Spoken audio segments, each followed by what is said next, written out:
Hello, friends. So, we are back here again with another case, another session of integrated homeopathy.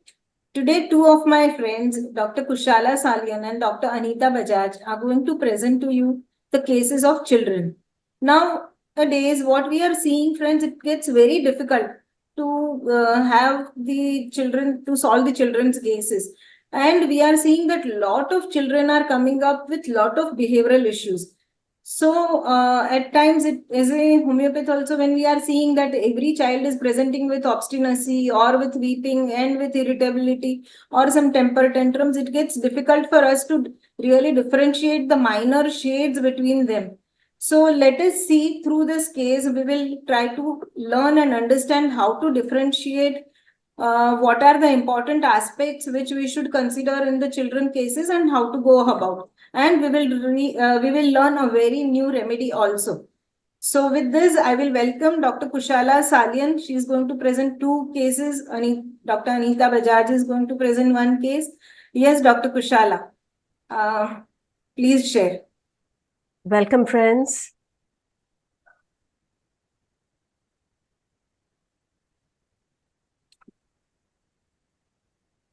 So, hello, friends. Children cases are always very challenging, but let's see how, we can go about it. So, this case, this child, she came to me somewhere in September 23. Parents are staying abroad and they had come for a holiday. But this consultation was online and she's around 3. The mother is young, 34, working in a day shift, while father is working in a night shift. And the mother said that this child is recurrently getting viral infections since September 23. Her immunity is not great. And suddenly a very nice baby is having so much of behavioral changes. So I went into the live space. I said, what happened? I mean, where is the problem which caused so much of behavioral changes in this child? So the mother said that the initial first year, 2 years, her mother, that is the grandmother of the baby, was there to look after the child. But later on, the grandmother wanted to come back to India. So they hired a nanny, but the grandmother had trained the nanny 3 months in advance so that how to go about looking after the baby. So when grandmother was around, she was very playful, she was hyper, she was sober, jumping, falling, but she would not cry. Even if she would ask for things, she would not scream and cry. And she could be diverted easily. And she would share toys with kids. But grandmother had to leave in July. So nanny came in 3 months before so that she could be trained. And since August, the child care was taken over by the nanny. So there was a change in the person taking care of her. And now she's become aggressive. She will repeat till she gets what she wants. So if she's asking for a biscuit, she'll biscuit till she gets it. She'll scream and cry. Once she gets the thing, she is normal. She doesn't remember the ruckus that she has created. She's stubborn and she'll scream at the top of her voice. So I was trying to, locate where was the problem. Is it something else because it's a time for the child to go to school? There's a change of a caretaker. So nanny, she said, was 34 years, but a very hefty lady. And she had a very high-pitched voice. So she did not know English. She was from another country, so she could not communicate a lot with the child. And also she was lazy. She would not run and play with the child. And she would force her to eat. Like she did everything in a very routine, monotonous way. Like, okay, this is time for your eating. This is time for your bathing. So it was nothing. There was no play between and no communication between the nanny and the child. So she was not able to give that kind of love and pampering to her. The rest of the schedule was the same. While grandmother had a lot of patience with her. So she used to divert her to eat, play with her, pamper her. And this child also is very tiny and punny. So she must have felt that this nanny is yelling at her. It's not that, there were CCTV cameras all over the house, but the parents had not noticed any shouting or beating on the camera. But in the last week of October 23, she started crying that I don't want nanny. And there were everyday night episodes of crying. I don't want her. I don't know whether by any chance the nanny has yelled or beaten her. That's a mystery. But baby too has a way of, exaggerating things. Like if I raise my decibel and say, she'll immediately go and tell her father, Mummy is shouting me, Mummy is beating me. And she's very good in coloring. Like, this is some of her nature. She's good in coloring. She loves activities. She loves reading books. She's very brain smart. She has picked up numbers, A to Z, poems. And she's an extrovert and social like her father. So when they call over their friends for a party at home, she will, dance with them. She'll stay late nights dancing with the friends. She'll tell them stories, show them her books. And she's not scared of any boogeyman, dark ghosts. She loves dogs. She sat on the horse too. So now the play school has also started from September. So the physician is all the time trying to locate from where this problem started. So I'm trying to probe both these areas. For first 2 days, she cried, but later on, she gelled up with those small kids and the teachers. And within 3 days, she was crying, I want to go to school, I want to go to school. But her behavioral changes happened in August. In October, there was a phase, but where she didn't want to go to school. She was hyper and she kept repeating, some kid is pushing me. There was this little naughty fellow who used to push her playfully. I mean, he didn't mean it. He was just playing with her. But she doesn't open up easily her inner feelings. She can say many things, but what she feels within or her inner feelings, she takes a lot of time to open up if someone does something to her. But within a week, it was all sorted and she was back ready to go to school. So if someone troubles her, teases her, pushes her, or scolds her, then her reaction would be cry. She's not the aggressive type who will push back. So she doesn't fight back. Then she would cry. So her father taught her that now you show your muscles and you push back. So then that sort of, she was okay, that I should also be doing that. So then she was okay. In school, she knows name of all her teachers, her friends, is very lovable and not demanding. The teacher said she's brilliant. She picks up things. She's able to do her craft work, her drawing. She communicates very clearly. She understands her work properly. And she's very participative in all the school activities and she loves to dance.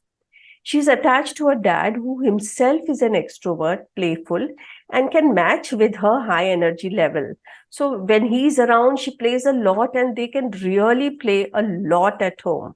And at home, as soon as they reach home, and mama is for feeding and sleeping, then she's all the time mama, mama for her feeds and her sleep. In US, where they stay, there's no extended family. So there is these young couple friends who come over. So she gets irritated when, they try to imitate her. And for those aspects, she's very vocal. She'll tell them, don't come to me. I don't want you. And when they take her to any park, then there will be all random kids, from different neighborhood houses, but she'll mingle with them, she'll play with them, and people who are passing by the road, she'll, seek their attention. She'll say hi and wave out to everybody, give them a high five and all that. So she's very friendly in that sense. And when mother and father are talking, she doesn't like that. She'll say, now you stop talking to each other and you talk to me and you play with me. So she's hyper, she's jumpy. And because of that, by the end of the day, she's tired and she'll complain of leg pain and she wants to be alone. She's very vocal about things about her pain. My leg is paining, this is paining. But if somebody in school, if some maid or some child or something something has hurt her, then that is something which she doesn't open up very easily. So in November, what the mother said with this child's everyday night crying about, I don't want nanny, I don't want nanny, the parents were extremely worried as to what happened, which makes her cry so much. So she removed the nanny and she quit her job and stayed at home to sit. And all the baby wanted the mother to do is sit with her, talk to her, play with her all the time. In the night sleep also, she's got a very restless sleep. She will get up every 1.5 hour and come on mother's body and sleep with her. She eats, but she eats very small quantities at a time. She craves for fish, mutton, pasta, noodles, pizza, momos, berries. She has an aversion to veg. Her birth history is she is premature by 33 weeks. Mother had gallstones in her 7 months. Her birth weight was 2.3. She cried immediately. There was neonatal jaundice. Otherwise, everything was good. She was on formula feed since mother did not have enough milk. Now, mother's history during pregnancy was also something which I probed to, that what happened which, made this child this way. So mother said, since they're staying abroad, they were only couples staying. So they were focused on their career. So she was working till the last day. And her mother came at the end, when she was just about to deliver. So she didn't get much attention. Nobody was there to tell her what to eat, what not to eat. So the mother said, I wish I had someone who would say, you eat this, you eat that. And she had this gallstone colic in the 7 months. So there was a financial stress since they were in their initial period of their marriage and they had to settle down. But that was not something which was, bothering her or stressing her. She said, I don't like crowd. Even I'm the type, I'm among people, but I do not express easily. I feel that nothing would change if I talk or express. My parents too worked abroad. I too was kept with my grandmother and she was very strict. I didn't go out much. I was confined to myself. I would not even express much till college. Once in college, I opened up with my friends. And when mummy used to phone, I used to cry over the phone, Mummy, why you are not here? Grandmother being so strict, I had lost my confidence. I would not interact with people. It took me years to talk. I felt, what is the use of talking? There's no need to talk. I would be alone. Being in that zone for so many years, I felt there was no use in asking if you need anything. It's like nobody will understand what you need. Now, with me at home, this mother said, this baby is still crying and screaming and will bring the building down until she gets the object. It's a reasonless cry. Now, this is pure stubbornness. She wants Lego right now, means it has to be given right now. She knows what I want, I will get. But crying is a way where she can get what she wants. It is less of crying and more of screaming to get her things. PP, physician and mother were talking online over the consultation. Even then, she was going on and on with the mother. Give me biscuit, give me biscuit. Throughout, the 20 minutes was biscuit, biscuit, biscuit. So even now, repeatedly asking biscuit to get attention. There were other people, her grandparents were there, her father was there, there were other people, but no, because the mother was talking to me, she was trying to get her attention. So she would not ask them. She can go on asking for hours. It's pure stubbornness. She just wants me to stop talking to you. And sometimes in the night, she will ask for strawberry milk, and we don't have that strawberry shake.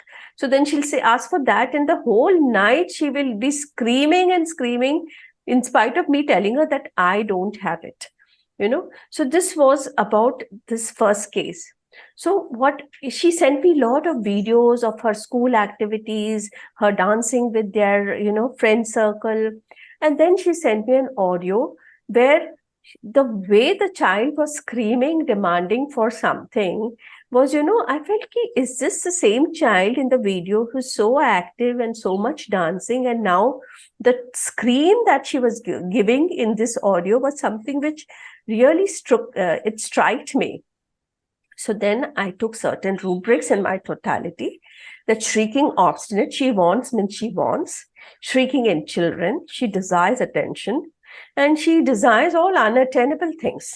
And she wants it immediately. So desires impatiently many things.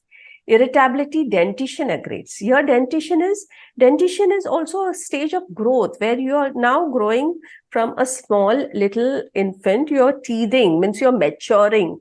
And that stage of maturity is very troublesome for you. Dentition aggravates. morose, sulky, dentition aggravates. And we saw in the physicals also that she eats very little and her sleep is also very little. It's restless. So we saw two alternating states, which is very, very prominent. One was a feeling of an orphan demanding nothing. There are certain times where you saw even in the mother's history and in the child also, there are some emotions which the child does not express. And there are some emotions where she's so irritating, so demanding, and seeking so much of immediate attention. So when I repertorized it, the two remedies which came up very prominently were chamomilla and rheum. So then I thought of giving her rheum 200, 3 doses, and she immediately her moods settled down. Her attacks of respiratories, her virals also settled down, and mainly this type of, shrieking. She became a more playful and a more, happy child. Then this sudden change of behavior was something which settled down pretty well with rheum. I would like to share another case of rheum. And this was a case of a young boy. I mean, he is also small, 2 years. And he was bought by his mother, 37-year-old. And he came inside our cabin cranky. Why? Because he had to wait 5 minutes outside in the waiting room and he had nothing to do to distract. Now, they are a well-settled family. Father is 41 with his own business. The child has an elder brother, 7.5. And the grandparents stay in the same society where this couple stays, and the children often visit them. So the IPR is such that the grandparents are, they play active games, they tell stories to the kids, but they give in to the child's demand. So the grandparents and father are very lenient. They'll give in to all his demands. While the mother is, more disciplinarian. She's strict. No watching TV, no playing in mobile. You should play active games. So she has her own strict, disciplined way. And these parents have a very modern outlook towards parenting. She weaned him early at 7 months. I asked her why. She said, I just didn't feel like feeding him. And very modern approach. Children at a very young age, they should sleep in their own bedroom. They should sleep separate. While over here, children sleep for longer, more than a year, 2, 3 years, or almost 5 years till they are, okay enough to sleep on their own. Children sleep with their parents. So child used to come down with frequent cold, cough, and fever. So the mother said, it is easier to train and control my elder son, but I just can't control him. When sick, he's very clingy and very demanding, and he wants us around. When we are not around, he's much better. He doesn't cry. He doesn't ask for things. He's such a good boy. I can leave him for days and he's okay. But when father and mother are around, he's demanding. When it's sick, it's a terrible time for both of us. As he gets up several times in the night, he gets irritated, obviously.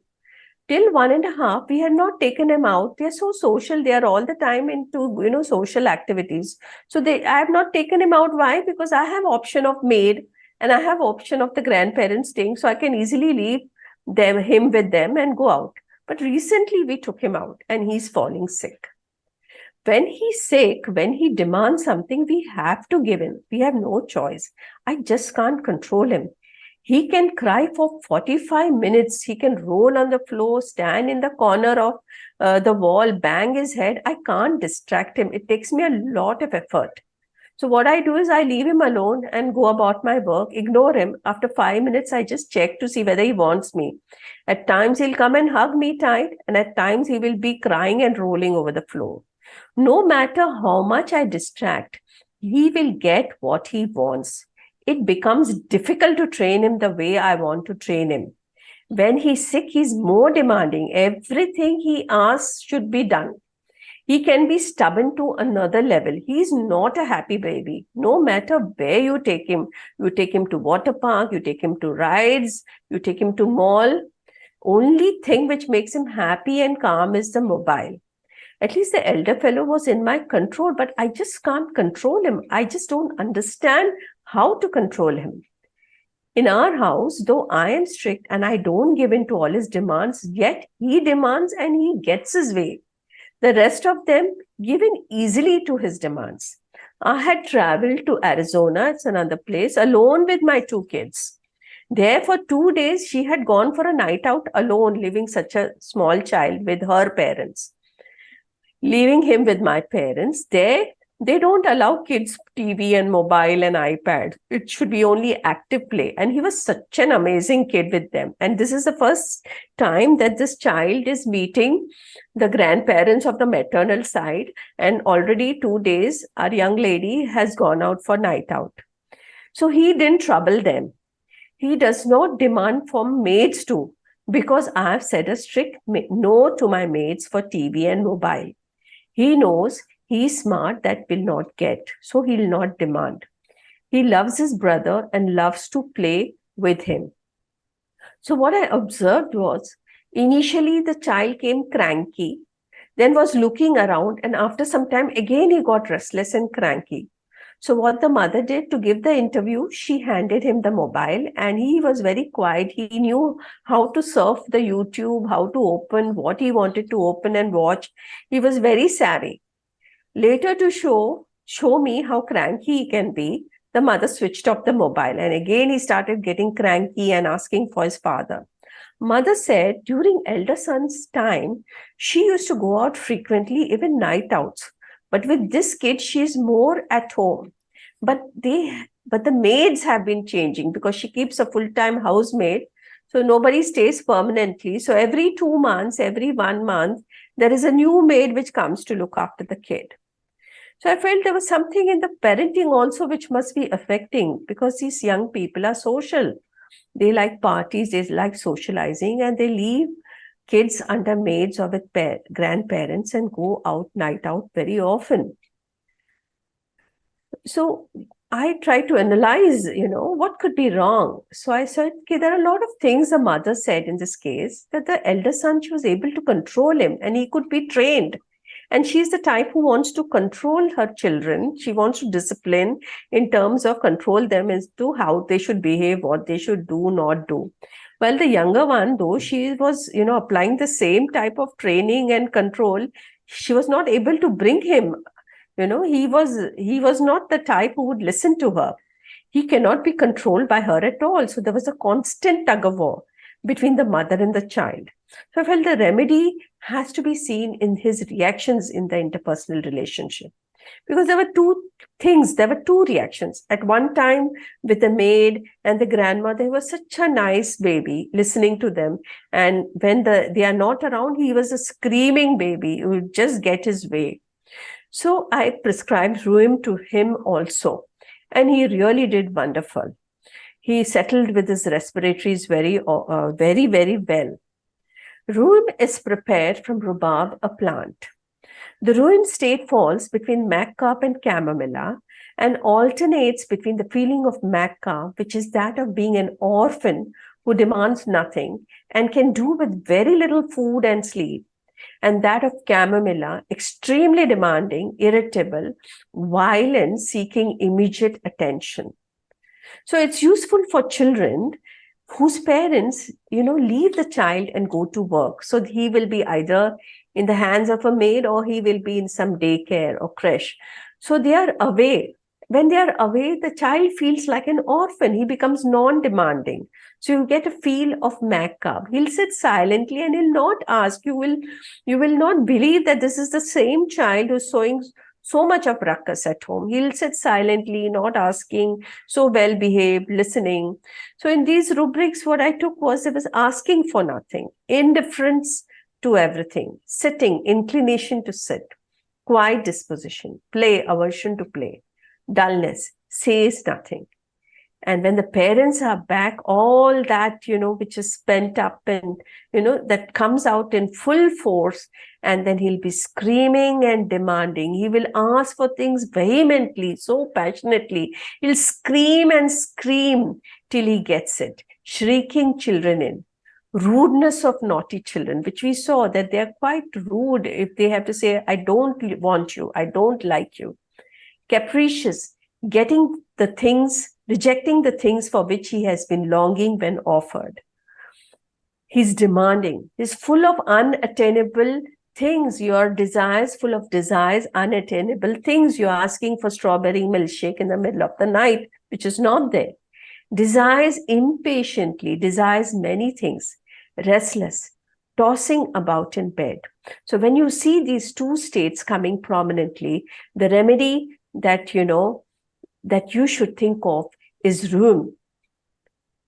So I think these are my two cases. Dr. Anita will share one case, and then she will also give an understanding of Rheum in more detail. Welcome, Anita. Thank you, Kushala. You have given a very nice and very comprehensive understanding. I don't know what more I can talk about. Still, I will share my case. This patient is my neighbor's child. Like, neighbor is my friend, and this child is her granddaughter, who is 2.5 years old. So, I will just share my PPT. So, her mother,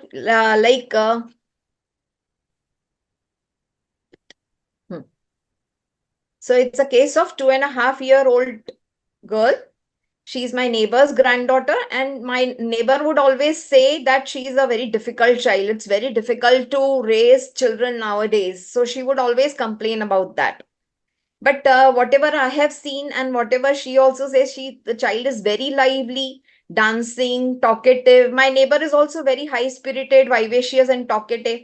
And she also dances, plays, and very active. Like continuously, she's talking with the child, trying to distract the child whenever they come to my house. Also, grandmother is, continuously engaging the child, and child also, picks up everything.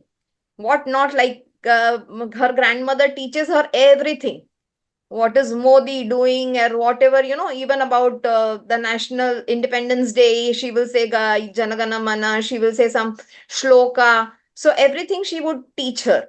So very, very, engaging type of environment grandmother provides. And now here, her mother is also very sensitive, emotional, but she has very, lot of mood swings.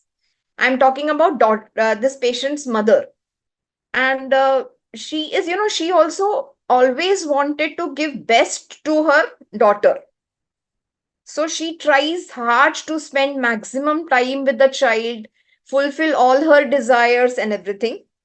Like, I remember after delivery, she did not get lactation, so she was so upset and she would cry that I wanted to give best to my child and I am not getting breastfeed. I am not able to feed her. And she tried a lot. She took so many medicines. She took everything, whatever was suggested to her, just to get some milk, that there will be bonding between mother and child. She was so unsure that without breastfeeding, there can be bonding between mother and child. So on one side, we see a very vivacious, very active grandmother, and on other side, we see a very sensitive, mood swings lady who wants to give best to the child, but at the same time, she is not able to give. And in the process, what happened? No, the mother used to feel that grandmother is dominating, taking charge of the child, and I'm not getting enough of the child. So there would be, a lot of dissatisfaction in her mind that I am not getting enough time with my child. I was forced to join work early. I am working. She is into IT industry, so she has to work a lot. So if she is busy working, she cannot give much attention to the child. So everywhere they go, they take their grandmother also along. So even on holidays, a patient is more with grandmother. So on one side, mother misses the child, and on other, she cannot even handle the child. And the peculiar situation is, because of lockdown, there was work from home. So child's parents were working from home. So whenever mother is around, this girl used to be totally unmanageable. It was so difficult to manage her. She would shriek, cry. She would want to go to her room, sit on her lap, not allowing her to work. And it was a very, difficult situation for the grandmother also to handle. So grandmother would always, tell her, you go to your mother's place and do the work, because it becomes very difficult. Without you, I am very easily managing the child, but in your presence, it becomes very unmanageable. So this situation, to the extent their parents had to hide. Even if grandmother took her to the bedroom, if she heard some sound and she said, mama is there inside, and they had to hide in the bathroom so that she doesn't see them. It was, a very difficult situation for them during the lockdown, and later on also, since the hybrid mode only continued. So it was difficult for her mother to handle. It was difficult for her grandmother to handle in mother's presence. But when mother is not around, the child is very playful, active, learning anything, whatever her grandmother taught her. It can be a shlok, it can be a poetry, it can be a filmy song. She would dance, she will do everything.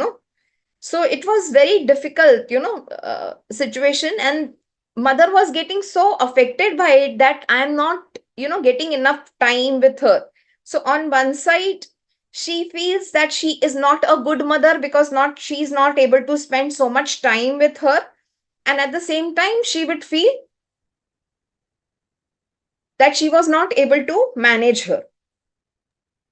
So in this dual state, even mother would be very capricious. On one side, she would tell her mother-in-law that because of you, I am able to work and I am able to do everything. You're such a good person. You are taking care of everything. She would thank her, express her gratitude. And when she was not in mood, when she felt deprived of the child, then she would cry and she would, abuse the mother-in-law. She would even be very, very rude to her. She would break glass also. Like there was this dual state. So even mother-in-law did not know how to handle the daughter-in-law. Why I'm describing this daughter-in-law is because, again, that capricious streak is there in the mother also. And on one side, they are, even the mother, I felt, even in Kushala's case, I felt the mother is not a mature mother who can give a proper attention or care to the child. So on one side, the child is deprived of mature mother's love, and on other side, they are just being very reckless and they just being very capricious and demanding each and everything. So like Kushala described the dual state, we would try to, focus on that.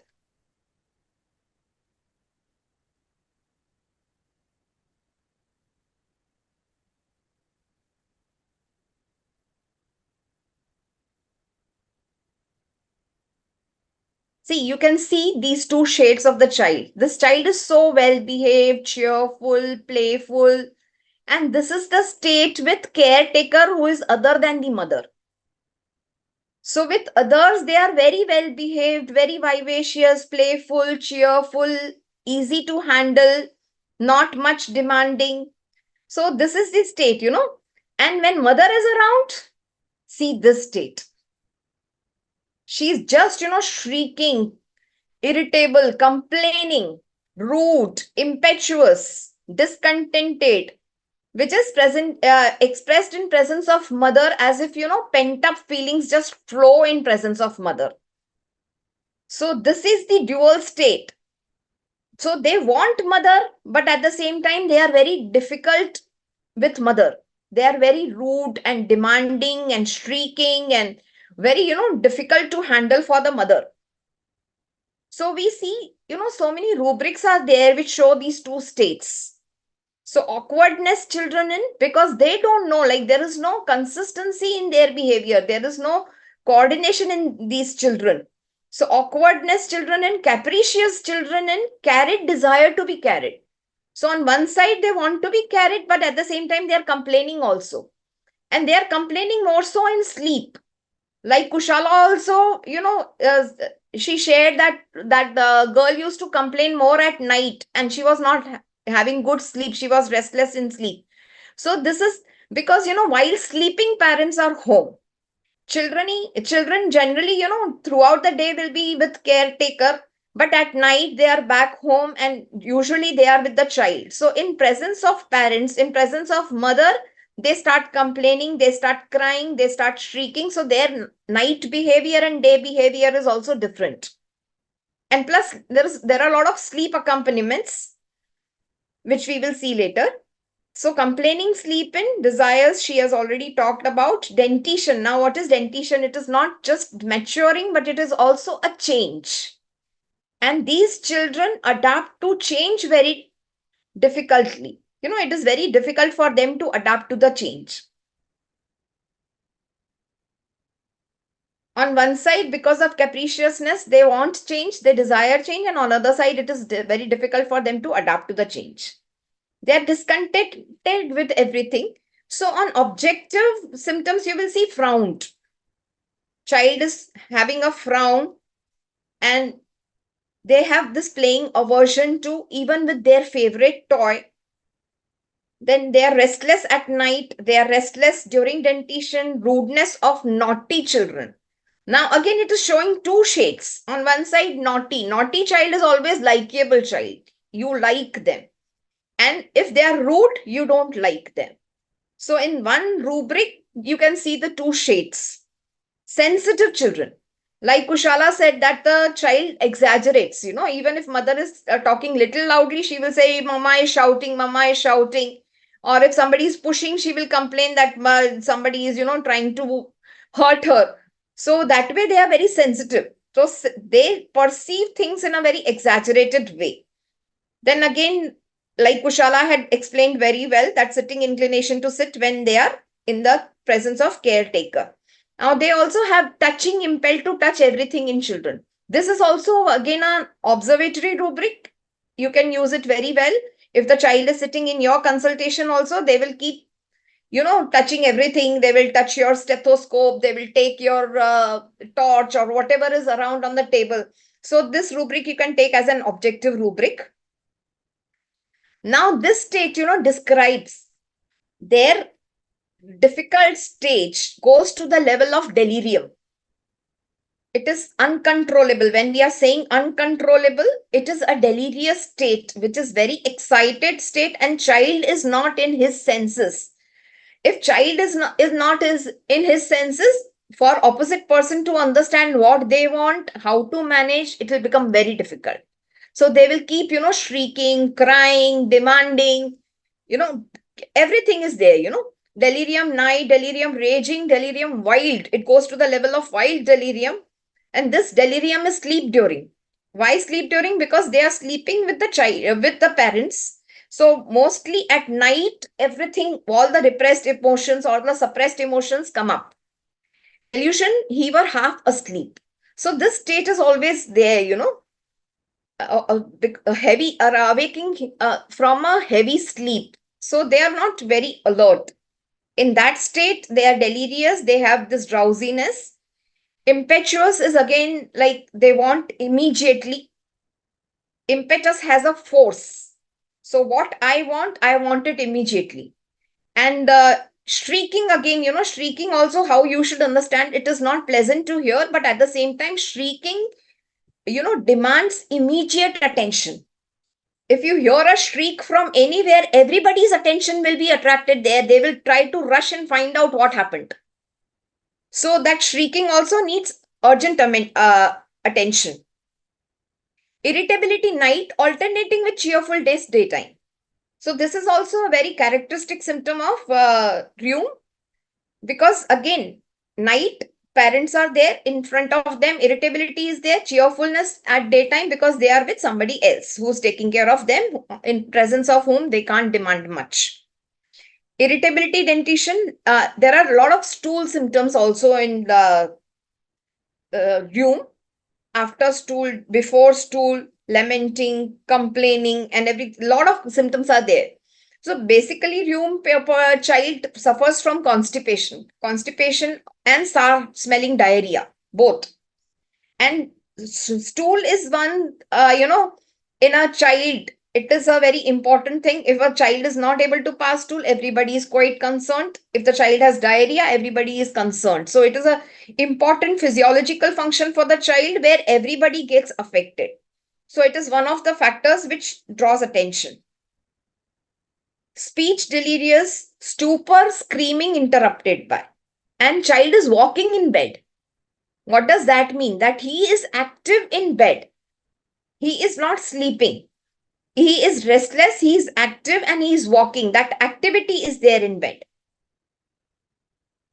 Now, shrieking, so many symptoms are there. Shrieking children in at night, shrieking alternating with unconsciousness, shrieking children in sleep during, stool during, and always weeping and shrieking, dentition during and waking on.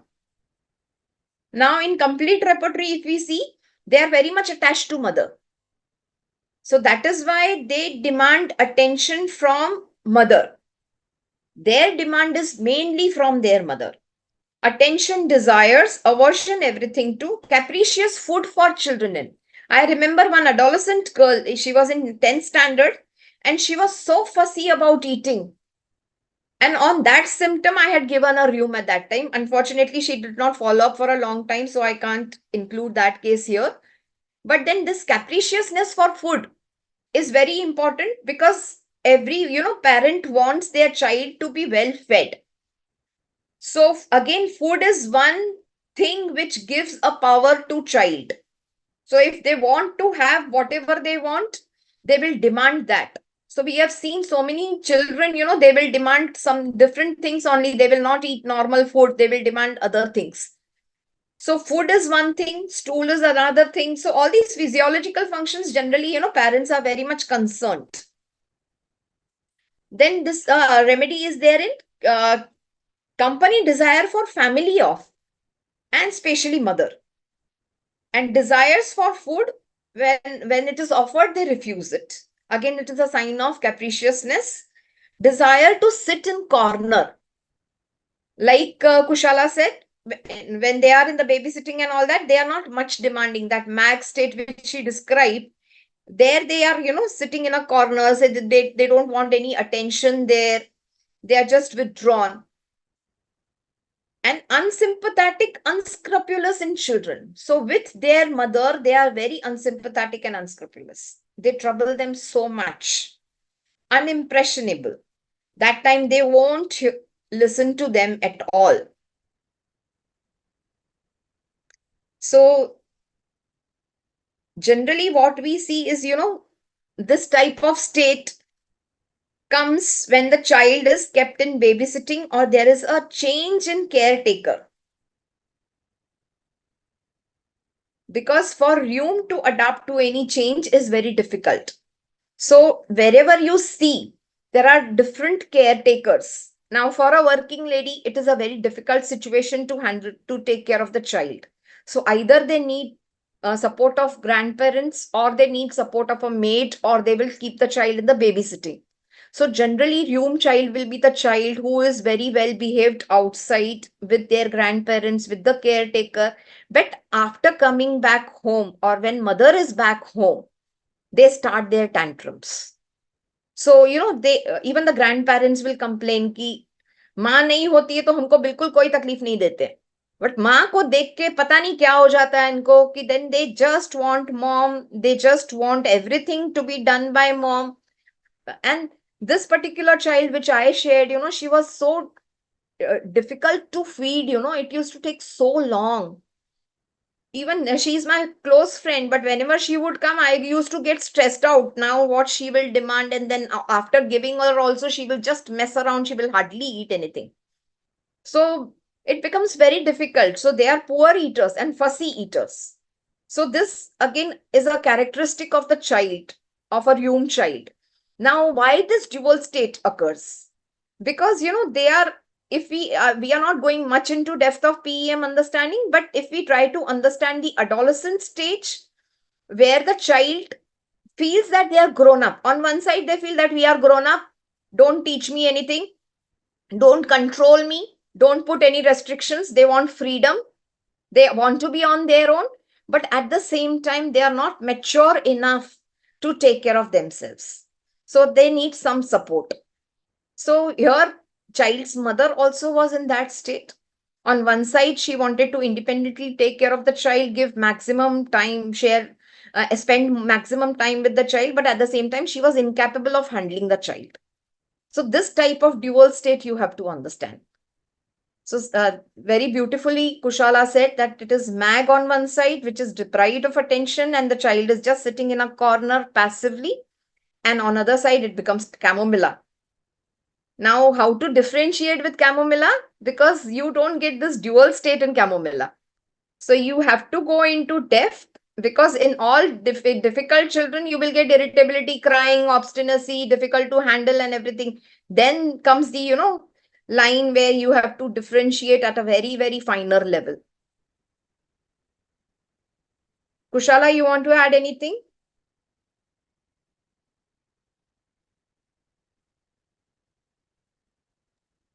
Kushala, please unmute yourself. Yeah. Rheum, as Dr. Anita said about the adolescent stage, the Rheum comes in the subclass 3 of the plan chart, which is the stage where the child is coming out of the womb. So it's the first masculine impulse. Now you don't, it's like from the mother, you want to now get out of the mother's womb. So you need the mother, because after that, again, you want to be nurtured by her, but at the same time, you want to have an independent existence. So you'll see there's a dichotomy over there, where plus it being in the row of adolescence is like you're rebelling. Okay, now don't control me so much that you're not allowing me to do things. I'm also a grown up. Like, he's trying to assert himself, he's trying to assert, at the same time he wants the mother, at the same time he's assert that don't control me, let me do things the way I want to. So this is what you see, the adolescent stage of rebelling and telling the mother that I'm grown up now, yet at the same time he's still he's still small and he still needs the mother. So this is where the whole crux is, where he looks at the mother as a dragon mother, somebody who's trying to, control him, dominate him, and you want to get out of her clutches. At the same time, you need her. So this is So where friends, always remember, in this generation, most of the mothers are working. Even if they are working from home, they keep a maid. They need some external support. So if you see this difference or duality, where the child is easy to handle for the caretaker and when child gives a lot of trouble to the mother, always think of you. Yes, you can definitely look for other characteristics also, but this alternating stage, 2 phases of the child, it is very, very important. Yes, friends. So Dr. Anita and Dr. Kushala both have described beautiful, beautiful cases of the children, the difficult children.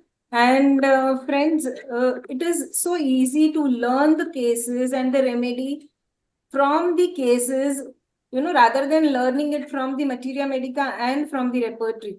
So that is how, we at the integrated team are trying to share more and more cases with you all. And we will learn the Rheum, SAR baby, mentally SAR, physically also SAR, where we are seeing this SARness at both the levels, and lot of shrieking and obstinate children. So the way whenever you are seeing the shades of chamomilla and maca, the way Dr. Kushala and Dr. Anita described, please think about you. With this, we will like to end our today's recording, today's session. Let us meet soon with our new remedy in our next session, in our next recording. Thank you all. Bye. Have a all good day. Thank you. Bye.